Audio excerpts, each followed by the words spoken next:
नमस्कार साथियों। हम बात करने वाले हैं एक ऐसे सम्राट की जिसने तलवार के साथ साथ ज्ञान और दान से भी भारत पर छाप छोड़ी। स्वागत है आपका the lost Kings of Bharat के एपिसोड 2 में। आज के हमारे सम्राट हैं हर्षवर्धन। अब ज़रा इमेजिन करो, साल है 590 ईस्वी। राजा प्रभाकर वर्धन और रानी यशोमती के घर एक बालक जन्म लेता है, हर्ष। शुरुआत में राजधानी थी थानेश्वर, लेकिन हर्ष ने सोचा अब कुछ बड़ा करना है और फिर कन्नौज को बना दिया अपनी नई राजधानी।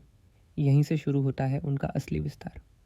606 से 647 ईस्वी तक उनका साम्राज्य पंजाब से लेकर उत्तरी उड़ीसा तक और हिमालय से लेकर नर्मदा नदी तक फैल चुका था।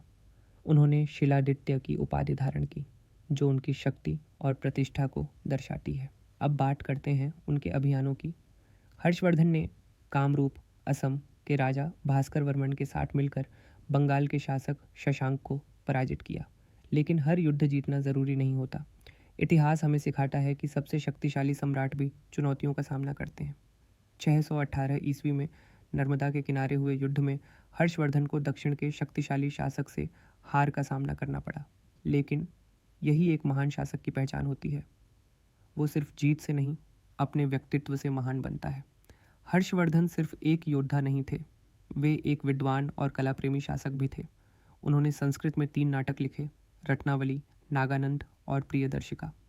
उनके दरबार में महान कवि बाणभट्ट थे, जिन्होंने कादम्बरी और हर्षचरित जैसे ग्रंथों की रचना की। और उनकी दानवीरता इतनी प्रसिद्ध थी कि चीनी यात्री ह्वेन त्सांग की लिखी हुई पुस्तक सीयूकी में भी सम्राट हर्षवर्धन की उदारता का विस्तार से उल्लेख मिलता है। अब सोचिए, एक ऐसा सम्राट जो युद्ध करता है, लिखता है और दान भी देता है, फिर भी आज उसका नाम उतना चर्चित क्यों नहीं है? अगर आपको यह जानकारी पसंद आई तो वीडियो को लाइक करें, चैनल को सब्सक्राइब करें और कमेंट में बताएं अगला एपिसोड किस राजा पर बनाएं।